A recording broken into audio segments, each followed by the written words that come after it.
Bismillahirrahmanirrahim. Assalamualaikum warahmatullahi wabarakatuh. Ya, semua sang rektor ya.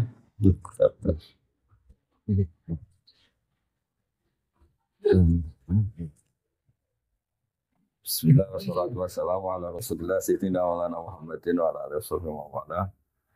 Teman-teman Unisula yang saya hormati, ya khusus Pak Rektor. Ini langsung ngaji ya, karena waktunya tidak banyak. Jadi ini kitab-kitab yang saya baca ini, di antaranya itu ada penjelasan tentang musibah. Musibah itu dari kata sesuatu yang mengenai kamu. Kemudian identik dengan makna yang tidak menyenangkan. Sebetulnya kata musibah itu tidak harus yang menyusahkan. Apa saja yang mengenai kamu itu namanya musibah. Karena disebut ma'asobaka min hasanatin faminallah. Itu kan dari kata apa saja mengenai kamu, baik itu kebaikan juga namanya ma'asobaka. Makanya terusannya ayat wa ma'asobaka min sayyatin. Jadi nah, kemudian orang itu karena nafsunya besar, kalau yang tidak dikehendaki itu dianggap problem. Ya, kalau yang tidak dikehendaki itu namanya problem. Kalau yang dikehendaki namanya nikmat. Nah, bahasa itu bahasa manusia. Kalau bahasanya Allah tidak tahu. Misalnya Anda jadi panitia ozon, malaikat penjaga ozon. Mungkin kalau nggak ada penerbangan itu mereka syukuran, karena nggak terganggu. Tapi kalau Anda pengusaha penerbangan ya nganggap ini musibah. Jadi kalau kamu nanti ketemu malaikat penjaga ozon, kemurnian lapisan ozon, kamu nganggap, wah ini susah, nggak ada penerbangan, pasti kamu disemprot. Kalau yang ngomong yang baik. Nah, begitu juga petani itu kadang minta hujan, kok pas hujan deras, tanyakan bakul es. Enggak payu kan. Jadi di ilmu kitab-kitab yang saya baca, kata musibah, kata nikmat itu ada yang hakikat, ada yang menurut kita. Karena ya tadi, kalau Anda malaikat penjaga ozon, mungkin syukuran karena nggak ada penerbangan. Kalau Anda menteri bagian nangani tenaga kerja, tambah banyak pabrik, tambah senang karena menyerap tenaga kerja. Tapi kalau Anda mungkin menteri lingkungan hidup, oh ini banyak limbah, ini banyak usul. Nah kira-kira seperti itu mas gambaran hidup.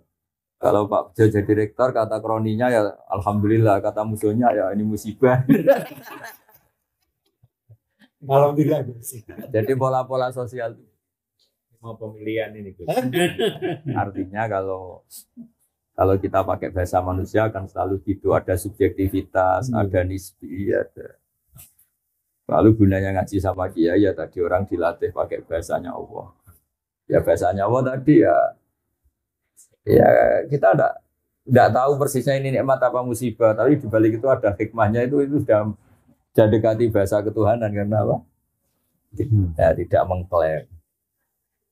Saya sering guyon, meskipun tuh guyon tapi tak ilmu nih. Misalnya tadi kamu ada pasangan nganten baru yang baru harmonisnya itu, orang mesti bilang alhamdulillah harmonis. Tanyakan ibunya, itu mulai lupa daratan, lupa ibunya, lupa keluarganya. Kalau harmonis punya sama istri itu pasti. Jadi kalau ada pasangan harmonis, tanyakan ibunya. Menantu jenengan baik enggak? Oh, ngurus ibu jone tok lali wong tua. Atau tanyakan temannya. Saya lali konco, saya lali temen gitu karena saking mesranya sama. Nah, di semua segmen kehidupan itu seperti itu, Pak Bejo. Betul ya. Sehingga agama itu mengajarkan bahasa-bahasa sakral yang tidak lekang oleh waktu. Misalnya baca subhanallah, maha suci Allah, alhamdulillah, subhana rabbiyal azim. Karena bahasa manusia itu tidak pernah sempurna. Yang sempurna itu bahasa ajarannya Allah. Kalau itu kan permanen, keadaan apapun ya Allah itu maha suci. Keadaan apapun ya alhamdulillah. Keadaan apapun Allahu akbar. Sekali kamu kerana manusia itu ruwet. Ya, tadi misalnya kalau sebuah negara itu makmur, makmurnya orang taat untuk ke masjid, makmurnya orang nakal, mesti ke tempat-tempat maksiat. Jadi kalau kamu berdoa makmur, untuk siapa? Dan ukurannya dipakai untuk apa? Kamu dapat uang banyak, alhamdulillah. Kalau orang baik, uang banyak pikirannya ya untuk nafkahi anak istri, bangun masjid. Kalau orang nakal kan nanti pikirannya macam-macam. Mungkin ingin judi, ingin bohong siapa, atau untuk kepentingan apa. Ya di sini ini baiknya agama. Agama datang untuk manusia. Terus ada ketentuan halal haram, ketentuan melawan hawa nafsu, ketentuan mengelola nafsu, ketentuan meminimalkan nafsu. Nah tanpa itu bahasa-bahasa nikmat itu hakikatnya adab karena nikmat yang mengarah ke untuk maksiat. Ya. Nah, itu pentingnya ngaji. Jadi orang akan ya tadi. Kalau kamu punya toko sedang laris-larisnya, tanyakan toko rivalnya. Saya ini sepi laris wae Pak. Toko pesaing. Iya. Tapi nanti yang sedang tidak laris jangan katakan terus jatuh tidak juga. Baru kayak laris, wis bergaya loro kabeh, tak ibadah wae. Nah, hal-hal seperti ini itu harus diperhatikan supaya orang itu menilai yang dialami tidak pakai ukuran nafsu tapi ukuran menurut Allah Subhanahu wa taala ma'indallah. Jadi menilai, makanya disebut wal baqiyatu sholihat. Baqiyat itu sesuatu yang abadi, sholihat itu yang bagus. Makanya disebut kalimat thayyibah itu subhanallah bihamdi la ilaha illallah, itu kalimat itu permanen. Tapi kalau kalimat manusia itu tidak permanen. Tadi misalnya kamu bilang nasi itu penting karena makanan pokok. Tanyakan pakar diabetes. Oh, nasi itu mengandung gula, kalau orang diabetes nggak boleh kan. Jadi selalu ada masalah. Sama bisa melihat itu nikmat karena bisa melihat apa saja. Kamu mulai tersiksa punya istri jelek ya karena sering banyak melihat itu. Bahwa yang kamu punya itu paling tidak cantik itu. Baru kayak sering apa? Melihat itu. Sama. Ada orang punya Innova itu senangnya bukan main. Itu mulai ada musibah, ada temannya sana main pakai Alphard. Runtuh dia. Gara-gara melihat Alphard terus kelihatan Innovanya itu jelek. Makanya guyonannya orang-orang haji itu kalau haji, kenapa kamu nangis? Semua orang tuh kok cantik karena melihat orang Pakistan, Turki yang jelek hanya istri saya. Biasa.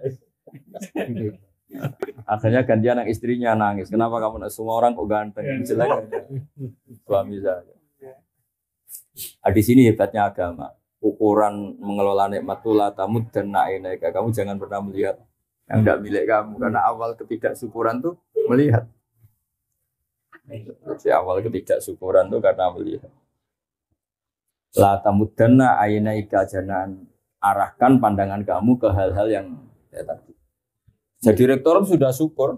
Nanti kalau ketemu menteri terus dididing-didingi, dikandang-kandani, boleh kok jateka diamu itu. Betul. Jadi menteri pendidikan juga ya bisa ngatur rektor. Ini kalau ketemu presiden. Bisa doa ya. Nah, nanti jadi presiden juga ya, tapi nanti kalau ada Indonesia ada nggak benernya, ada miskinnya juga mungkin salah-salahan. Sebenarnya semuanya juga ada problem itu. Nah, tapi kalau kita melihatnya dengan ketentuan Allah, rektor itu amanah, presiden itu amanah, menteri itu amanah. Saya pernah didatangin seorang menteri, juga pernah didatangin orang-orang top. Gus, saya ini jabat top, ini gimana? Ya saya bilang, kalau itu mas'uliyah, tanggung jawab, maka itu ibadah. Tapi kalau kamu rofahiyah, dipakai hura-hura itu ya maksiat. Insya Allah tanggung jawab. Karena tanggung jawab kan malah memperbesar ganjaran kan. Kalau kamu sebelum rektor kan kebaikan kamu terbatas di teman kos, teman relasi. Kalau jadi rektor kan satu uni sula. Ya, makanya pernah ada seorang wali ditanya, kalau andai kan kamu punya doa satu untuk siapa? Untuk presiden. Kenapa ya?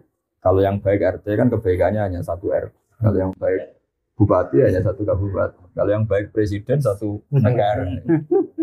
Jadi masyhur itu. Jadi ada seorang wali ditanya, kalau misalnya kamu levelnya RT, kalau kamu tak yang baik kan, yang namanya levelnya.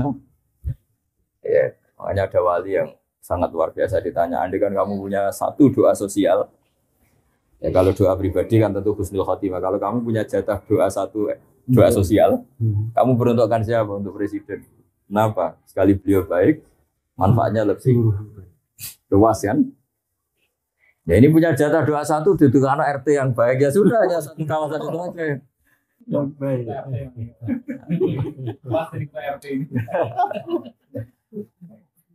Ya, jadi artinya loyalitas agama ini pada negara, pada bangsa itu tidak diragukan lagi karena di Islam itu ada hukum sosial.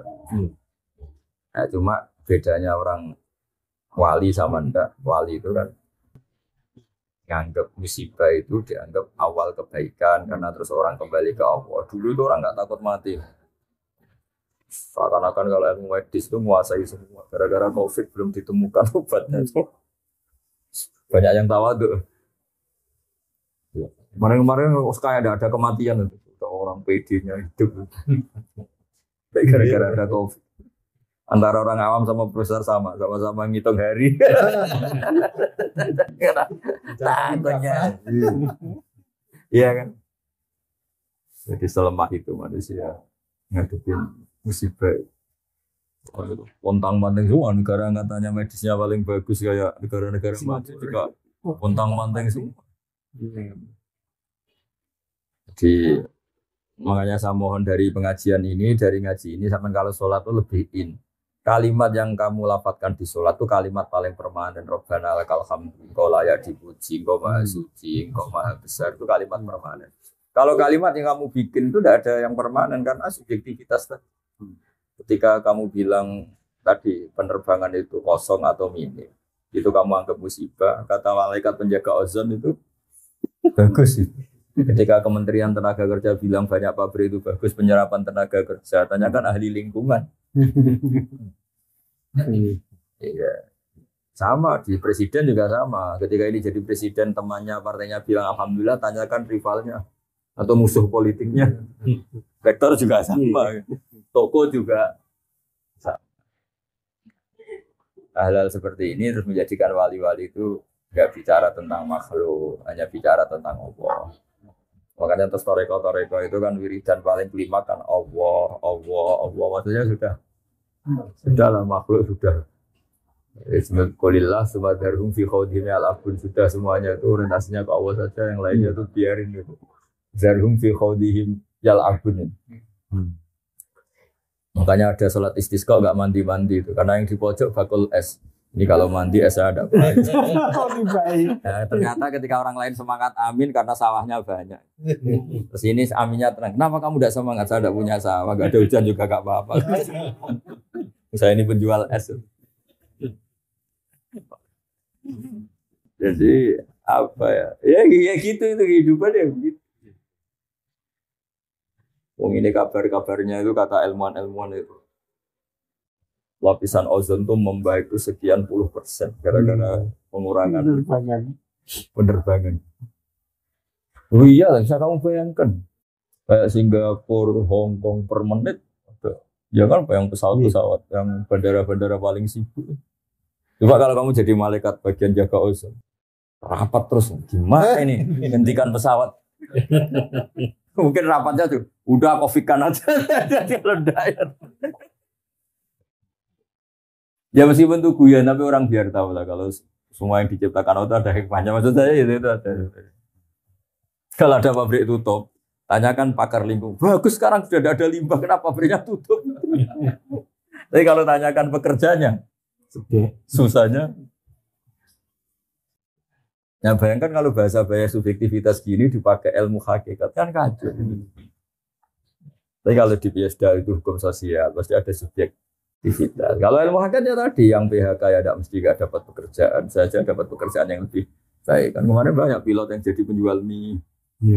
Tapi ketika ditanya hasilnya sedikit tapi kepuasan batinnya meningkat ya karena ketemu keluarga, ketemu yang dulu gak kebayang kan.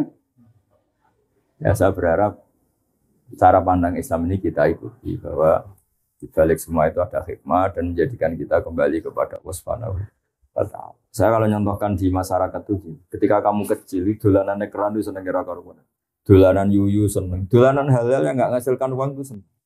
Tapi ketika Anda dewasa, Anda dokter, Anda profesor, Anda kiai besar menjadi goblok, untuk seneng aja nunggu punya Alphard, punya uang, punya rumah. Berarti pinter caci cilik.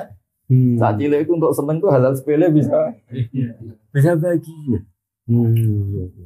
Tapi harus profesor apa seneng angel. Padahal ciri utama orang pinter kan mudah mendapatkan yang diinginkan. Ternyata untuk seneng harus mahal. Sementara caci cilik untuk seneng itu segampang itu. Terus pinter mana kita dengan anak-anak? Jadi itu pelajaran bagi kita bahwa kalau kamu di dunia ingin senang, ketika kita kecil, ketika kita miskin, melarat itu bisa ngopi sebenarnya. Kayak ongkos ada di serbu kos, sebenarnya apa? Tidak terlambat bayar. Jadi makanya saya pernah ketemu menteri itu kalau guyon tuh, enak ramah menteri. Saya dulu itu melihat orang jadi menteri itu top. Setelah saya jadi menteri itu merasa tidak top. Ya kenapa? Karena semua kesalahan di kementerian saya kayak salah saya. Dulu kan nggak pernah salah. Ya kan kalau kamu nggak menteri Polhukam, nggak ada keamanan apa kan kamu nggak salah. Orang miskin kalau kamu nggak menteri ekonomi kan nggak. Iya betul. Gara-gara kamu menteri malah menjadi jadi salah kan. Kalau kamu nggak ketua bulog, kalau nggak ada kesediaan beras kan nggak salah. Kalau kamu ketua bulog kan menjadi. Kalau kamu nggak rektor kesalahan Unisula kan nggak salah kamu. Gara-gara rektor ikut salah kan. Nah, itu hebatnya Islam. Makanya Nabi itu harus punya hak syafaat. Kenapa Nabi itu punya hak syafaat? Karena seorang Nabi itu yang bertanggung jawab. Itu sekecil umatmu itu bersyafaat. Ya sama. Kalau kamu sudah kadung jadi rektor, ini mahasiswa kamu. Kalau ada apa-apa kamu harus ikut tanggung jawab. Makanya agama ini datang dengan rasionalitas yang tinggi. Kenapa Nabi itu punya hak syafaat? Ya karena beliau dekat Allah itu pasti. Ya karena tadi kita ini kadung umatnya, maka menjadi tanggung jawab beliau. Dan kita membaca sholawat itu bukti kita loyal. Sama seperti mahasiswa harus punya kartu mahasiswa, bukti kalau kita loyal. Sama yang umatnya Nabi juga punya kartu sebagai umat. Itu ditandai dengan baca sholawat. Karena nggak mungkin Nabi nggak tanggung jawab. Kan? Sebelum kamu jadi presiden, semua camping negara kan nggak tanggung jawab kamu. Gara-gara presiden terus kamu jadi tanggung jawab kamu kan. Begitu ya rektor, begitu juga RT. Ya gara-gara Nabi itu seorang Nabi, maka harus tanggung jawab. Dan itu luar biasa. Akhirnya beliau diberi hak syafaat. Umatnya yang harusnya menjadi ahli neraka, asal bertauhid dijamin ahli surga. Meskipun lewat jalur apa? Syafaat. Makanya saya minta sama Unisula, sama rektor, sama ketua yayasan. Jangan apa-apa itu hukumannya sanksi, apalagi DO. Kalau nggak fatal banget tuh jangan. Karena ciri utama pemimpin itu ro'in itu menjaga itu ya tidak mengeluarkan. Kecuali yang hal-hal yang ekstrim. Makanya dalam Islam itu jangan mudah mengkafirkan orang. Makanya yang dilawan ahli sunnah itu gerakan takfiri. Karena semangat Nabi itu yang luar dimasukkan, bukan yang sudah di dalam dikeluarkan. Ya kan? Jadi sebetulnya logika itu yang harus kita pakai. Misalnya kita punya anak 5, yang 2 itu nakalnya minta ampun. Mungkin tetangga enak aja ngomong, usir aja Pak, anak durhaka. Itu yang ngomong enteng gitu mesti tetangga sebelah. Bagi kita orang tuanya enak kira-kira rasanya. Iku anakku kan. Sama. Nabi itu nggak terima kalau umatnya dikeluarkan dari Islam karena Nabi sangat mencintai umatnya. Bahkan yang nakal pun Nabi menghentikan itu tak beri hak syafaat. Syafaat ila ahli kabair umat. Saya punya jatah syafaat untuk umatku secara jelas-jelas. Karena semangatnya mengambil atau memasukkan yang luar. Nah, ya kalau anak-anak nakal itu semangat orang tuanya kan dandani. Enak wae tonggo usul kon ngusir ya. Nah, pola-pola itu yang harus kita perkuat, semangat memasukkan, semangat mengayomi, semangat jaga stabilitas, memanage konflik, memanage perbedaan. Ya tadi, di mana-mana Nabi diutus itu memperbaiki yang kurang baik. Memasukkan yang belum mas. Makanya kenapa aliran-aliran takfiri itu ditentang mati-matian oleh mayoritas ahli sunnah, mayoritas umat Islam. Itu sebetulnya nentangnya itu bukan karena sentimen, tidak logika sosialnya begitu di mana-mana. Inginnya kita ini ya kan kita inginnya kan warga Indonesia sing rapati ngaku Indonesia itu menjadi sangat Indonesia. Yang Unisula yang belum Islami menjadi sangat Unisula. Ini semangatnya itu memasukkan bukan mengeluarkan ya. Ya kan jelas kitabnya udkhulu fi silmi kafah. Ya kan pengumumannya untuk masuk, bukan untuk keluar. Jadi logika kita menentang takfiri, sudah mengkafirkan itu sebenarnya logika umum sebenarnya. Ya memang begitulah kalau kita sebagai pengayom masyarakat inginnya ya itu udah hanya dalam ahli sunnah ya. Kalau kita ketua RT, ketua RW, kita kiai, kita tokoh inginnya ya semangatnya merangkul dan memukul bukan.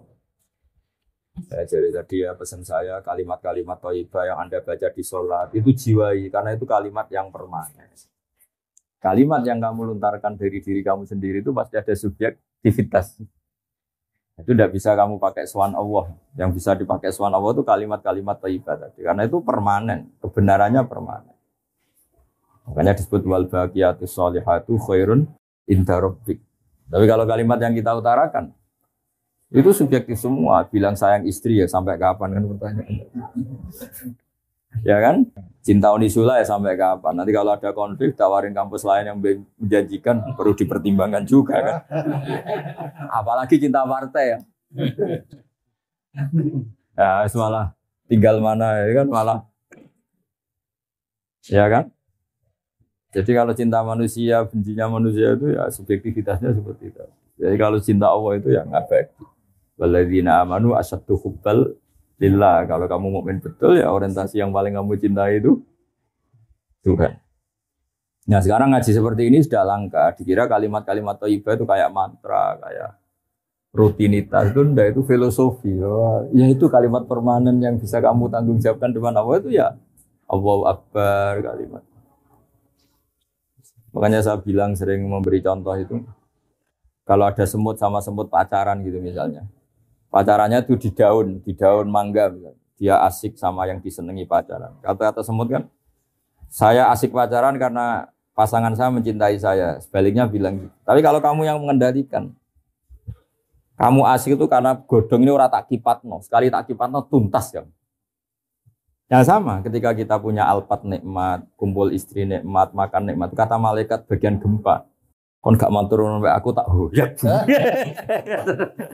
Tapi kita karena keterbatasan kita sebagai manusia nganggap makan nikmat itu karena makan sate dengan istri yang kita cintai. Tapi kalau malaikat bagian gempa, kuncinya di saya. Apapun nikmatnya yang kamu makan sekali tak goyak.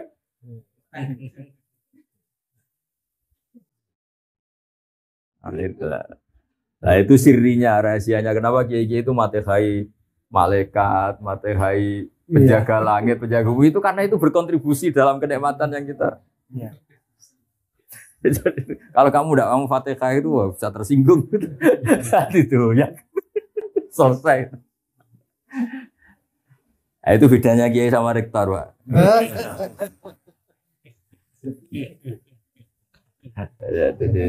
Jadi saya mohon semohon-mohonnya kalimat-kalimat thayyibah yang sering Anda baca di sholat, di luar sholat. Itu patenkan di hati kamu bahwa kalimat itu yang permanen alihah nahya wa alihah namut. Atas nama kalimat itu kamu berani hidup wa alihah namut. Atas nama kalimat itu juga kamu sampai ketemu Allah. Wa alihah nub'at insyaallahu minal amin. Dengan kalimat itu juga kalau ketemu Allah pakai itu. Jadi kamu ditanya Allah, "Bejo, kamu siapa?" Mukmin Gusti. Aktivitas kamu bersaksi bahwa engkau ini ala kulli syai'in qadir. Kalau depan Allah, "Kamu siapa?" Rektor Gusti. Mana kampusnya? Sudah berkiamat kan nggak ada kampus.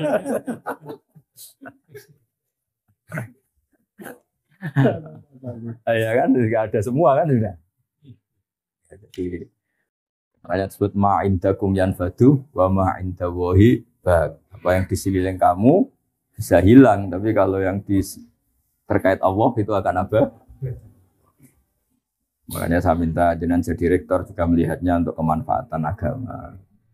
Ya, jadi siapa saja orientasinya itu agama. Saya sendiri itu sering tersiksa misalnya terganggu karena saya mungkin terkenal, dianggap alim. Tapi kalau sudah ingat barokahnya terkenal, saya bisa menterkenalkan Allah dan Rasul lewat hukum-hukum yang ditulis para ulama. Bukan Allah yang Rasul menurut hukum yang ditulis orang-orang bodoh. Kan repotnya itu kan gitu kan. Semuanya orang ngatasnamakan Allah dan Rasul. Sementara dia tidak pernah ngaji. Pertanyaan cerdasnya kan gini. bagaimana itu mewakili hukumnya Allah dan Rasul, dia Quran aja tidak hafal, hadis pasti itu pendapatnya dia kan, bukan? Tapi kalau yang ngendikan Allah wa Rasul itu orang alim kan, dia bacanya banyak.